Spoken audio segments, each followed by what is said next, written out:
On July 8, 1863, 2,200 men of the Confederate Army crossed the Ohio River from Kentucky. Riding on mostly thoroughbred horses, they terrorized Indiana for 6 days. Beyond looting, stealing horses, burning bridges and buildings, this is a story with many unusual and strange events. And Indiana was not prepared. Led by Brigadier General John Hunt Morgan, it was the furthest northern attack of the Civil War. Now known as Morgan's Raid, it blazed a path of destruction through Indiana, from Lockport to West Harrison. It is now studied in military colleges as a lesson on guerrilla warfare. This is the strange story of Morgan's Raid. That time, Indiana was invaded.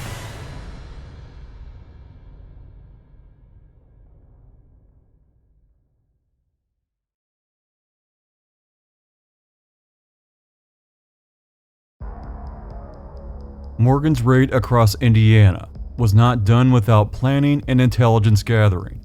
Ahead of the raid, he sent spies into Indiana to verify what support and opposition he'd encounter. Chief among them was Captain Thomas Hines. He was a master spy for the Confederates. He was a very sneaky character and had a legendary talent for deception. He also had connections to Southern sympathizers living in Indiana, known as Copperheads. On the night of June 17, 1863, Hines, along with a band of Confederates, dressed up as Union soldiers, they crossed the Ohio River near Derby, Indiana. Whenever they encountered locals, they said they were chasing after Union deserters, and people bought the story. But near the town of Paoli, they were intercepted by a large group of the local Home Guard. Hines convinced them that they were Union soldiers, and incredibly, the Home Guard took them to town for dinner. During the meal, they were found out. Somehow, they were all able to slip away. Hines' real intention was to visit French Lick and speak with a known Confederate sympathizer, a Copperhead leader named Dr. William Bowles. Once there, Hines suggested murdering local officials and arming fellow Copperheads. However, Dr. Bowles said there wasn't enough support.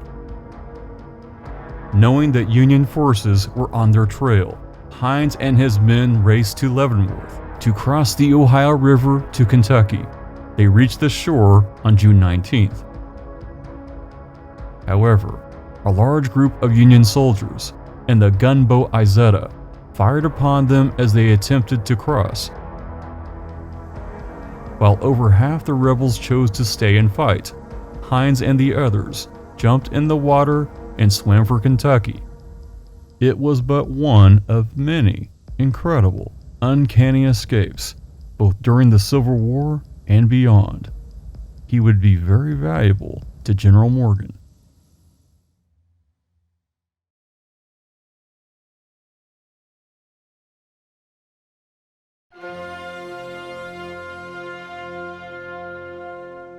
Before history could be made in Indiana, the stage had to be set in Kentucky. On a tall hill at Brandenburg, General Morgan would stay as a guest of Robert Buckner. The home was reminiscent of a Southern-style plantation. It had an amazing view of the river. Morgan could see what was coming and going for miles, but more importantly, he could also see the progress of the assault on Lockport, specifically Morven's Landing. Even though the Ohio River was much lower back then, before dams and locks, boats were still needed for the assault.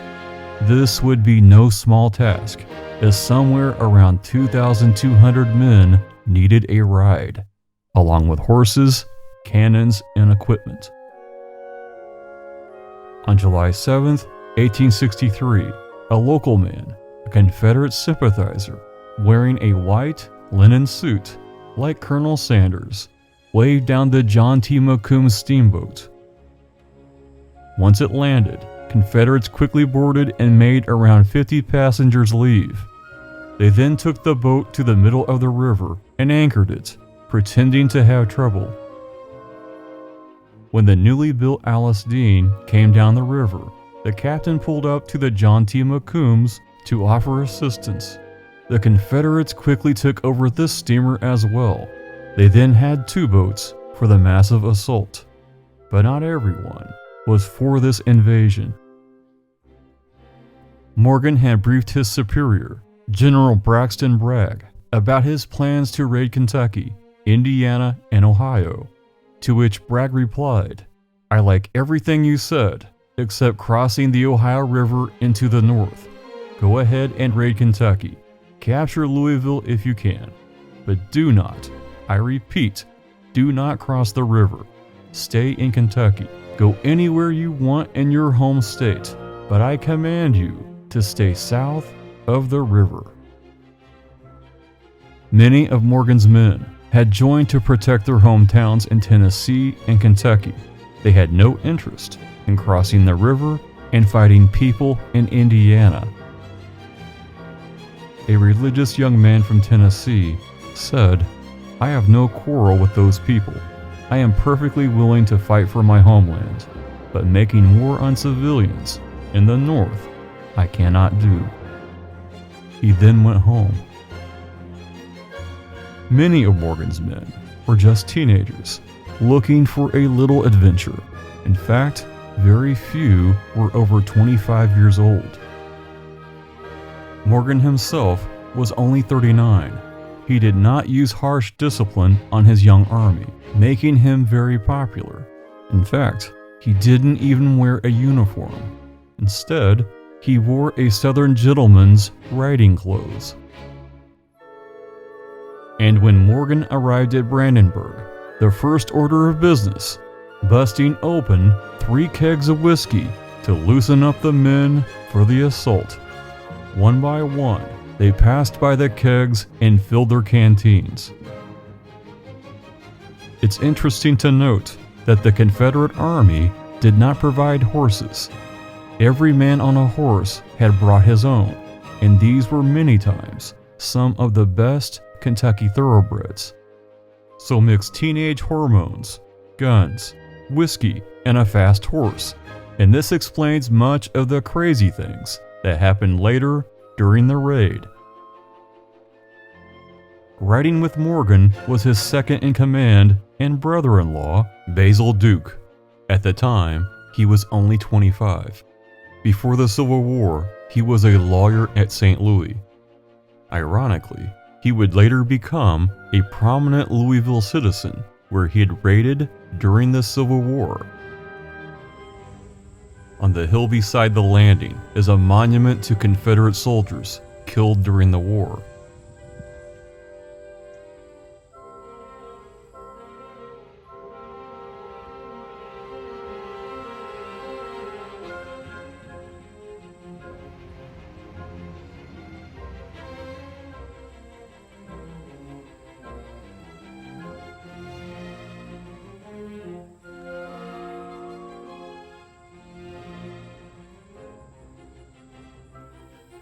There's also a mural depicting many steamboats, including the Alice Dean that was captured by Morgan's men.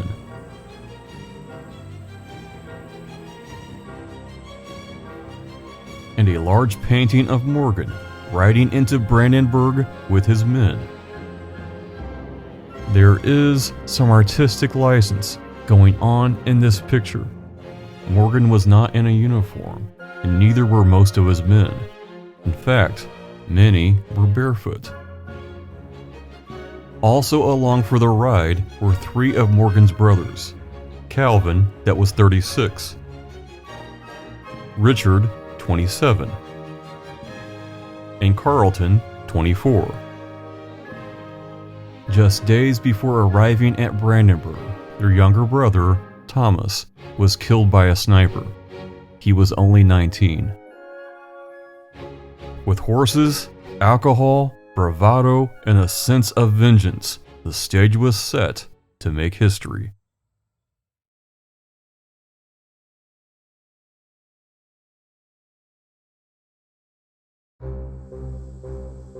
It was 8 a.m. on Wednesday, July 8, 1863. Two steamboats began loading troops to assault Indiana. Unknown to General Morgan and his raiders, about 100 men were waiting at Morgan's Landing on the Indiana side of the river. They had small arms and a cannon, but were grossly outnumbered. They were a mix of Indiana home guard and citizens, willing to risk their lives to defend their homes, families, and neighbors against 2,200 well-equipped soldiers. Colonel John Timberlake defiantly shouted across the river, saying that if the steamboats didn't stop, he'd blow them out of the water. The cocky Confederate soldiers basically shouted back, "Come over and get a drink of whiskey." And that's what started the battle. Watching from the hill above Brandonburg, General Morgan saw shells coming from the small Indiana force. They were answered by the raiders, who had superior firepower. In time, about 300 Indiana defenders were gathered at Morgan's Landing, but they were no match for Morgan's many cannons. The Union gunboat Springfield arrived at the scene, stopping the boats temporarily with a barrage of over 50 cannon rounds.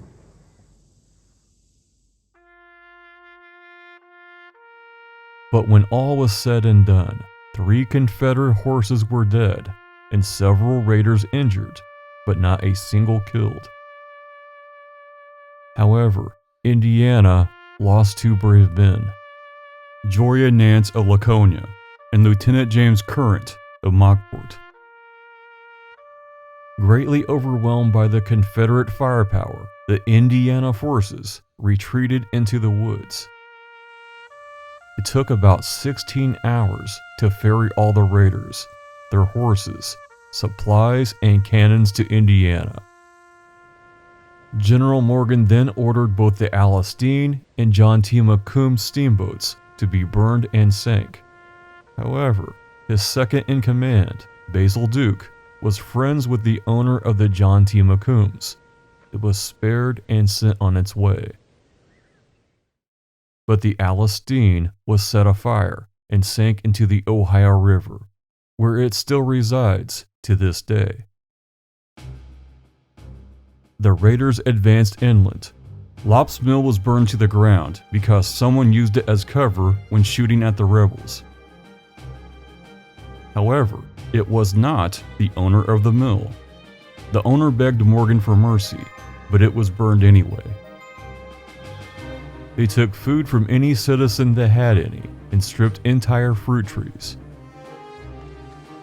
Near Shiloh Road, the first Confederate was killed.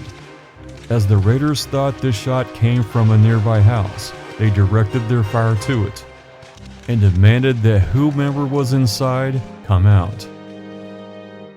The raiders then held out a white flag, but as soon as Reverend Peter Glenn came out, they shot him dead. His son John was also shot, but survived. The rebels then camped at Frake's Mill before continuing toward Corydon.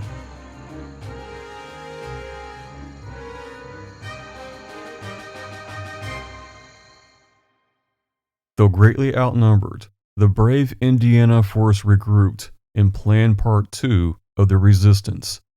They weren't going to let Morgan in without a fight.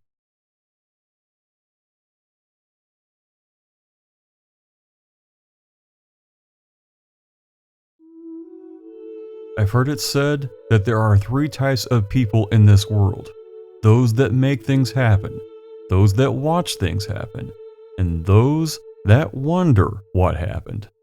And today, there are way too many people that don't even wonder. Consider these roadside markers at Mockport, Indiana. Most people just pass them by and don't give them a second thought.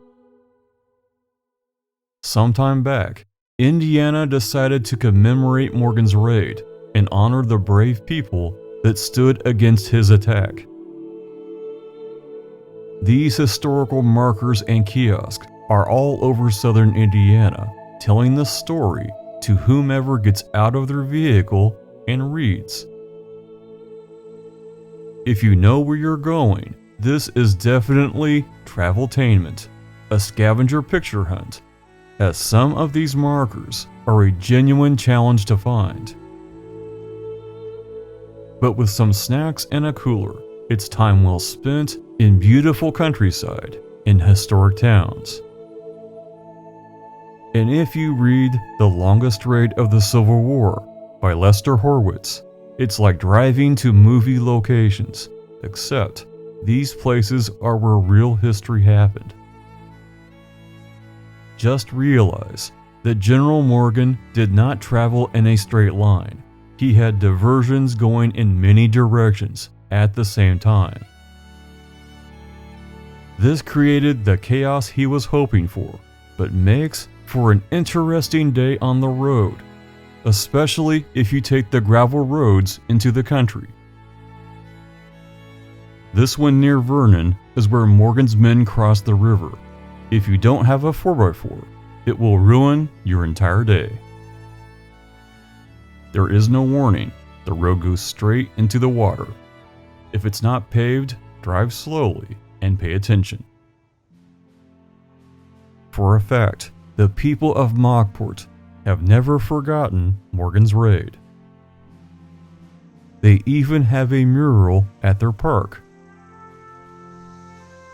It shows both the old town and the Alice Dean.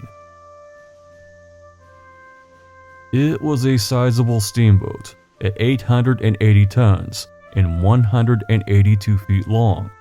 It had 4 decks and cost $60,000 to build, or nearly $1.5 million in today's money.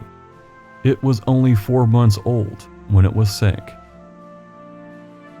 At one point, the Ohio River became so low that people walked to the Alice Dean and took wood souvenirs. In recent years, the U.S. Navy has found and designated it a military shipwreck. There's also been talk about raising the Alice Dean and making a museum. There are mixed emotions about this historic shipwreck, ranging from let's raise and restore it to just let history remain where it is. To the residents of Mockport, even after 160 years, neither the Alice Dean or the brave men that died here will ever be forgotten.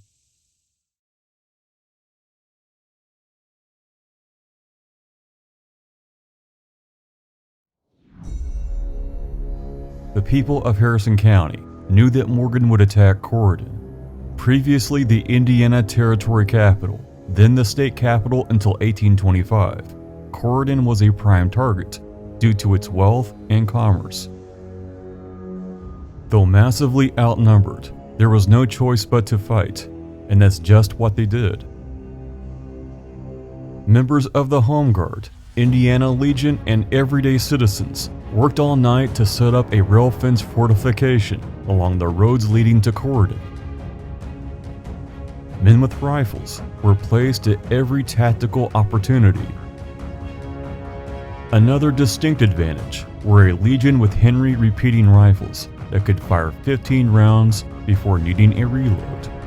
These were feared by the rebels that had single-shot rifles. Conducting recon outside town, 16 Confederates were captured and put in the Corydon jail. There were about 450 men assembled to fight Morgan's raiders from all walks of life. They were as prepared as they could be, but Morgan had several tricks up his sleeve. He had sent spies into Corydon and knew about their fortifications and plans before he even got there. He also had a man that could tap into the local telegraph system. He sent false messages, saying that the Confederates were marching towards New Albany. Therefore, soldiers stayed at New Albany instead of reinforcing the greatly outnumbered defenders at Corydon. The defenders were on their own. Just south of downtown, they waited for Morgan's approach, knowing full well they were the only line of defense their families had. They were led by Colonel Lewis Jordan, a War of 1812 veteran. He was 71 years old, and yet one of the bravest men Harrison County ever knew. If Corydon fell, it would not be because he refused to fight. He would win or die trying. But the numbers were simply against him. On Thursday, July 9, 1863, Morgan's men attacked the front line. They were repelled 3 times, but finally made it through. It was all over in an hour due to Morgan's overwhelming numbers and superior artillery. Colonel Jordan had all men flee to Corydon to plan a do-or-die last-ditch effort. But many of these men kept going until they were totally out of Corydon. They knew it was suicide to stay and fight. Morgan had 2 cannonballs fired over Corydon to signal he was coming.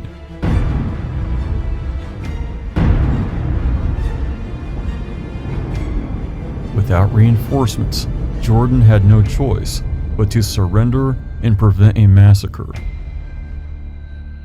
Today, you can visit the Battle of Corydon historic site, where brave Indiana men stood against impossible odds. While there were small skirmishes to follow, this was the only full-scale Civil War battle ever fought in Indiana. Morgan won that day, but it wasn't without loss. For one, it definitely cost him valuable time. It also cost him soldiers. 11 were killed and 40 were wounded. He would end up leaving his wounded with Corydon's townspeople. Those that died ended up at Cedar Hill Cemetery across town.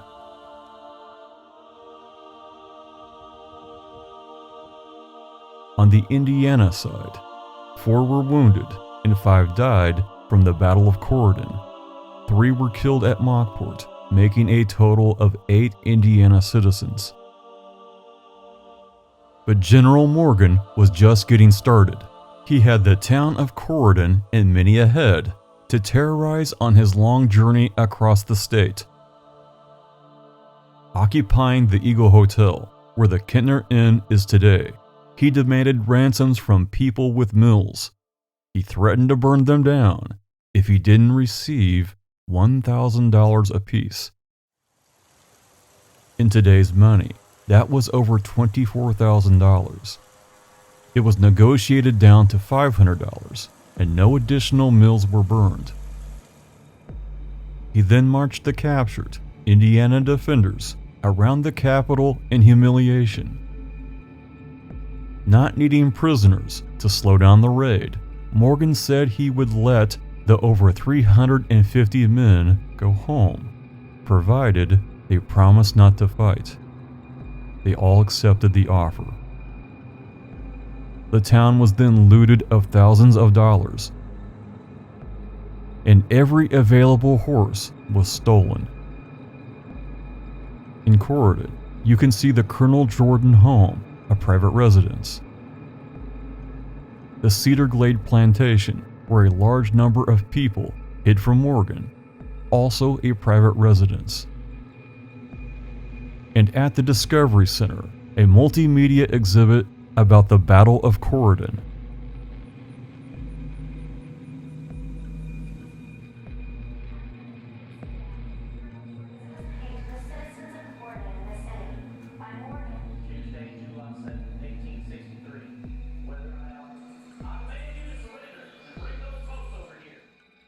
Knowing that Union forces were not far behind, Morgan and his men left Corydon around 5 p.m. On the way out, one of his soldiers rode past a woman outside her house. Riding with him in the saddle was an 11-year-old boy named Joe Keefe. He had been with him since Tennessee, and the soldier didn't think it was safe for the boy to go any further. He asked if Mrs. Schaefer would take him. She agreed, and the soldier was never seen again. As the young man's parents could never be identified, he became one of the family, along with her husband and their 3 boys. Joe grew up and married a Corridon girl and had 4 children of his own. Just one of the many strange stories of this raid. From here on out, things would only get stranger as desperate men traveled across Union territory. At Palmyra, about 350 defenders left without a fight when they saw the size of Morgan's army. Some of Morgan's men rested, while others looted.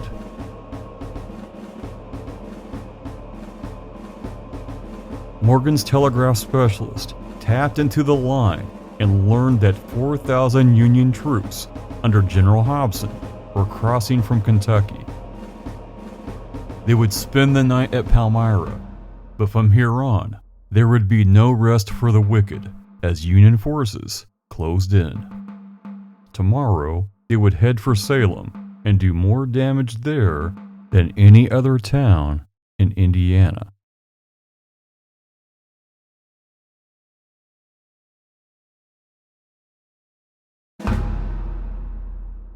On the morning of Friday, July 10, 1863, the raiders left Palmyra. One column went north toward Salem, another to Fredericksburg, and one east to Greenville Station. Just before Salem, Morgan stopped to confirm the attack plan.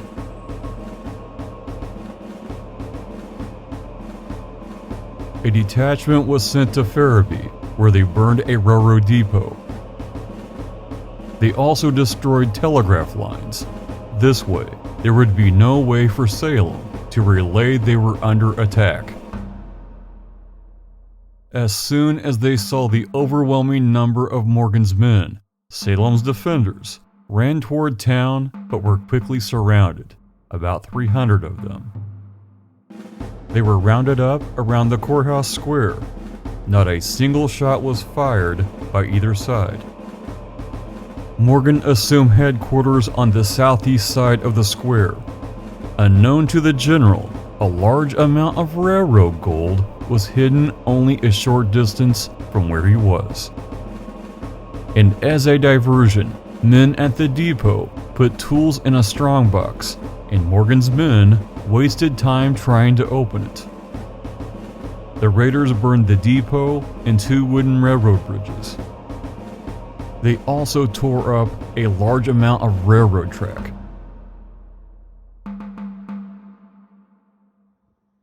Preventing the transport of Union troops and supplies.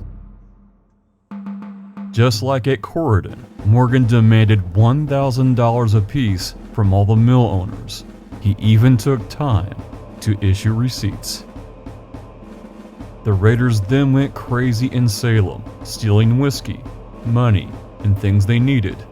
But they also stole things they didn't need at all, such as spools of ribbon that they tied on their saddles, bird cages, and even ice skates, despite it being July. And just like Corridon, all available horses were stolen, and the prisoners were released.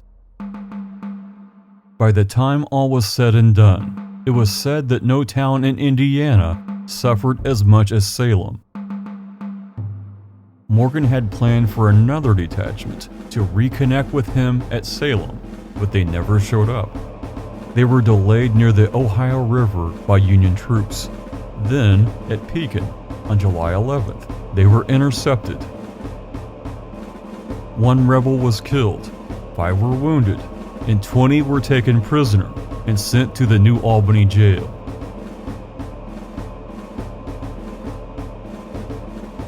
There was no loss of life in the town of Salem. But on the way out of town, a raider was shot dead from his horse.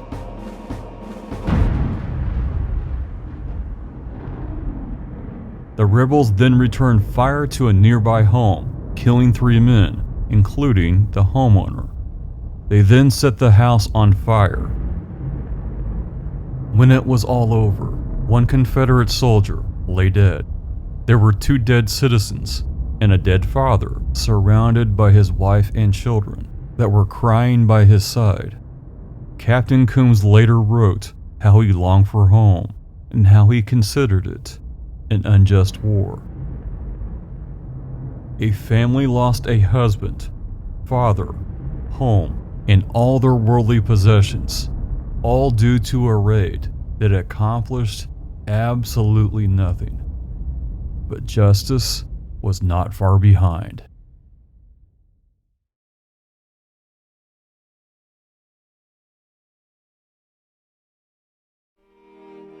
At Canton, Indiana, Margaret Tatlock was baking bread when the raiders came through town. Smelling the fresh aroma, they knocked on her door and asked for some. After saying it wasn't ready, they told her they would wait outside. Once the warm bread was finished, they sat under a shade tree, ate it, and then left without incident. However, Margaret then found an officer's sword left under the tree. Whether it was left in haste or as payment for good bread is uncertain. The raiders continued to steal horses as they continued through Leota and any food they could get, but knowing that Union troops were behind them made them move quickly, wearing out the horses they came with. Indiana was losing farm horses and gaining Kentucky thoroughbreds.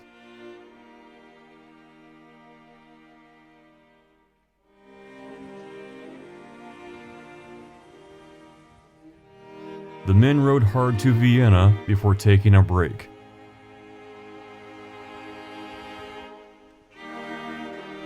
Morgan's telegraph operator tapped into the line and sent a false message. It said that the raiders were at Salem, when in fact, they'd already left. However, the man at the Jeffersonville telegraph office thought something was off about how the message came across the line. The Vienna Railroad Depot was then burned, just like at Farabee and Salem. Oddly, the men let the depot station master remove his personal items before they torched it. Unexpectedly, there were many courtesies given during this raid. Morgan's officers ordered the men not to treat women harshly and only fire upon people that were shooting at them. One officer even told a young man to get his horse out of a woman's flower bed. And although the raiders stole money from businesses, they would often use this cash to pay citizens for the food they took. By 11 p.m. on Friday, July 10th, the raiders reached Lexington, Indiana, where they would both plunder and spend the night. Morgan stayed at the town's Ferris Hotel, surrounded by guards. Today, Lexington Elementary School sits where the hotel used to be. In sheer irony, Union General Hobson would stay at the exact same hotel the following night. The rest of the soldiers stayed at an open place near Town Creek to fill canteens and water their horses. But about 4 a.m. on Saturday, Union scouts stumbled upon the raiders. A few of them were captured, but knowing the others would send word, the raiders knew they'd have to leave soon. Early in the morning on Saturday, July 11th, the raiders mobilized. They traveled through Hinesville, which is now called Blotcher, and then Deputy before stopping at Paris.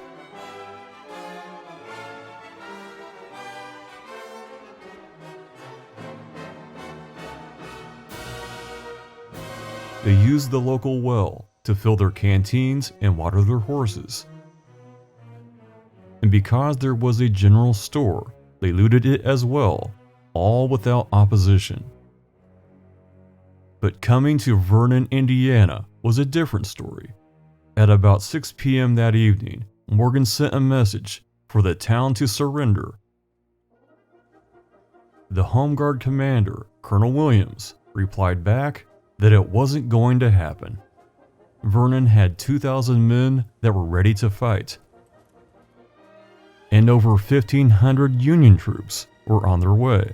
Colonel Williams only needed time. General Morgan sent a second warning, but by this time, the Union soldiers had arrived. Union General Love sent his own message to Morgan, saying, "No, I want your surrender." He told Morgan that if he wanted a fight, he'd get it, but allowed 2 hours to evacuate the women and children.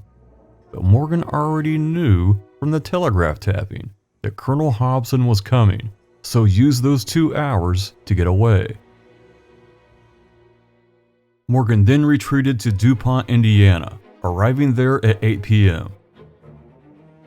All the businesses were looted, and the train depot, wooden bridge, train cars, and even a warehouse were set on fire. Raiders approached the home of Sally Trousdale to tear down her 2 American flags. She came out swinging a broom and threatening them if they even touched her flags. General Morgan himself intervened and said to leave her alone. He then posted guards to make sure no one else bothered the flags. Mr. Mayfield's store was looted, and his smokehouse, filled with over 2,000 smoked hams, was cleaned out by the rebels. Every man in Morgan's army had a ham slung over his saddle. This would be their downfall. As they'd eat and discard the bones, it left a large trail of flies across the countryside. Union soldiers then followed this easy clue and tracked them all the way to Ohio. During the occupation of DuPont, Mr. Mayfield's daughter Josie was approached by a weary teenage soldier. He was only 19. He asked her for water for he and his horse, and they spoke politely with one another. At the end of the conversation, he said, "My name is Harry Snook. If this war ever ends, and when you grow up, I'm coming back to marry you. You are the nicest little girl I've ever seen." 15 years later, and after the war, Harry and Josie Snook were married. They moved to Chicago, where he had a good job, raised 2 children, and they lived happily ever after. Their marriage lasted 53 years. The Raiders would spend the night at DuPont, where the elementary school sits today. However, Union forces were only 5 hours behind them.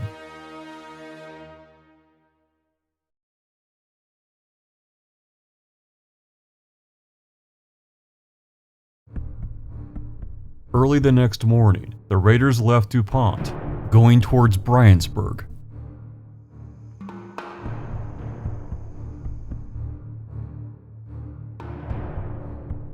Three rebels that were way behind and watering their horses were captured.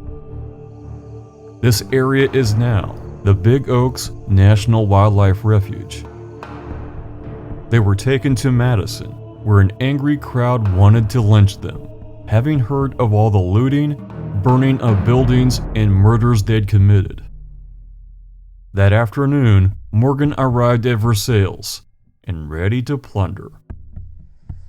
300 defenders were captured and released, and more horses were stolen. Knowing that the Raiders were coming, the county treasurer took action. He buried all but $5,000 of the county's money, leaving that amount to satisfy the bandits. General Morgan's brother, Richard Morgan, saw 2 additional bags in the safe and asked what they were. When told they belonged to widows and were placed there for safekeeping, Richard said, "Keep them safe. I never robbed a widow yet."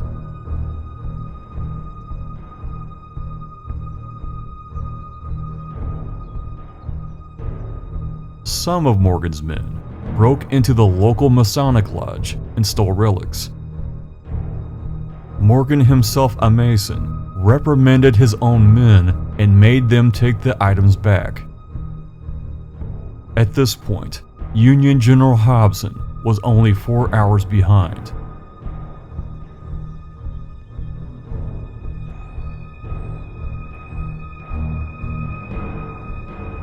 Time was running out on Morgan's raid.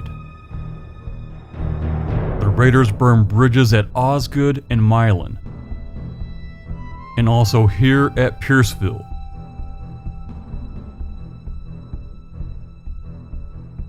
A Methodist preacher named Reverend Horsley was shot and killed by the raiders. He did not stop when they told him. As he was deaf, he never even heard them. But in the backdrop of this countryside, Indiana patriots were getting busy. They filled the roads with trees and other debris to stop Morgan's raiders. They also did a fair amount of sniper shots, taking a shot, then disappearing into the woods. By 4 p.m., Morgan reached the outskirts of Sunmanville, now called Sunman, Indiana. He made a one-room schoolhouse his headquarters and slept on the floor.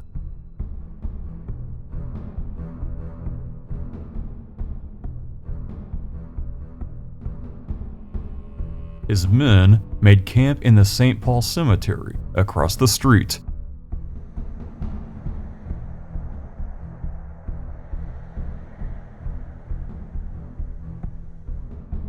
Having ridden 45 miles that day, anywhere to rest was good, even a cemetery. To this day, the sign at the cemetery says, "No horses." A nod to the night that Morgan's raiders stayed there. Unknown at the time, boxcars filled with Union troops came through Sunman at 4 a.m. They were only 2 miles away, but they continued on to Lawrenceburg as they didn't know the raiders were just down the road. The commander in charge was Lew Wallace. He would later write the novel Ben-Hur, which became a worldwide bestseller, and later a Hollywood movie. It would be Morgan's last full day in Indiana, but tomorrow would be a completely new day of chaos.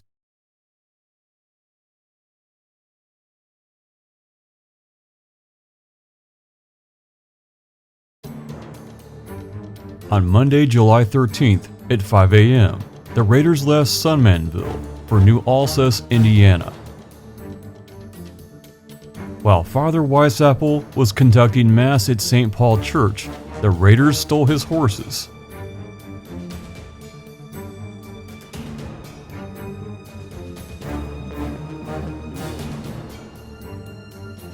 General Morgan took the Bletner Tavern across the street as his headquarters.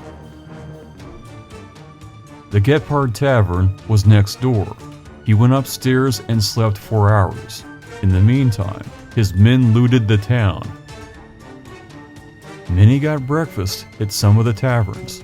In another story of irony, years after the raid, one of Morgan's men tracked down his long-lost sister.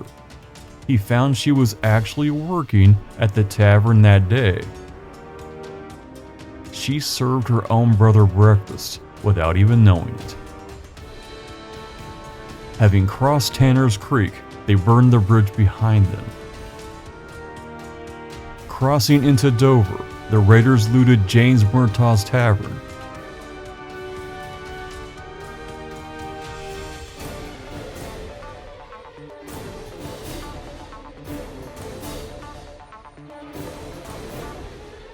And south of town, a horse-drawn hearse was taking a young man to a cemetery for burial.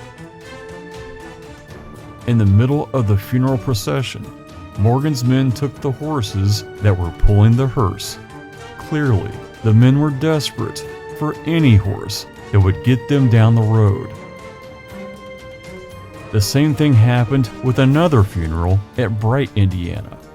But a man seeing the raiders getting ready to steal the horses looked at General Morgan and said, "Sir, I too am a Southerner, but where I come from, we have respect for the dead." General Morgan told his men, "Leave those horses alone." It was Monday afternoon when Morgan reached the West Harrison Bridge. As soon as the last man crossed Whitewater River, the wooden bridge was burned. At this point, General Hobson's cavalry was only 2 hours behind. At West Harrison, you'll find the last Morgan's Raid signs, memorializing the end of his 6 days of terror in southern Indiana. In its history, Indiana had never seen anything like it before, nor has it since. Starting at Harrison, Ohio, from July 13th through the 26th, Morgan continued to plunder. He was then captured at Salineville, Ohio, with 360 men, the last of his raiders. Morgan and his officers were separated from the rest of the cavalry and sent to the Ohio State Penitentiary. It was seemingly the end of the road for General Morgan, but it wasn't. While there, Captain Hines, that still devious master spy, created an escape plan. On November 27th, General Morgan was free again. Ironically, the reward for his capture, $1,000, was the same as what he demanded of mill owners in Indiana. But after disregarding General Bragg's orders and crossing the Ohio River, he was never trusted again. The raid lost several thousand soldiers along the way, either by death or capture, and every man was needed. The raid accomplished nothing and was considered a failure. Behind the scenes, there were plans for a court-martial, but before that could happen, Morgan was back in the saddle and raiding both Kentucky and Tennessee. On Saturday, September 3rd, 1864, his luck finally ran out. At Greenville, Tennessee, trying to escape Union troops, he was shot.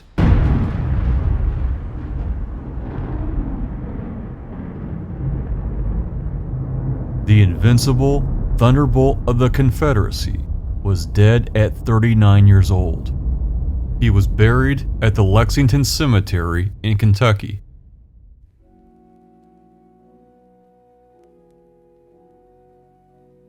To the people of Indiana, he was an absolute tyrant that stole from and killed innocent people, and for nothing more than his own vanity.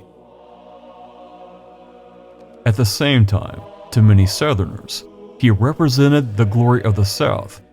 They saw him as a brave, chivalrous figure on a horse, fighting against Northern rules and oppression. Basil Duke, his second in command and brother-in-law, would push this narrative. He would write about Morgan's bigger-than-life exploits during the Civil War. He even published a magazine to the same effect. He was a founding member of Louisville's Filson Club, a historical society that still exists today, and using these avenues immortalized Morgan's raid. Basil and his wife were later buried just feet from General Morgan in the same cemetery.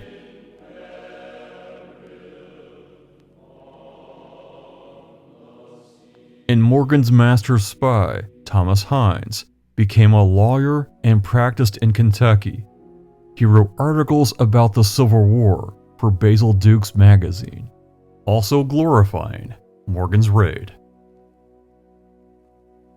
But the people of Indiana, that lived through 6 days of terror knew the truth. Many might ask, why should Indiana have a John Hunt Morgan Trail? Apart from a great road trip, it teaches some very valuable lessons. These are just as valid today as they were over 160 years ago. The first lesson is that people can be sincere, but sincerely wrong, and on the wrong side of history, as was John Hunt Morgan. To be clear, if things would have went how Morgan wanted them to, Indiana citizens would have killed their own neighbors. The second lesson is that evil prevails if good people do nothing. We have the names of good people that died because of Morgan's raid, and we honor them with a solemn promise. Today and for always, we will remember you. We will honor your memory by never letting it happen ever again. May the Morgan's Raid Trail continue to teach its lessons for generations to come.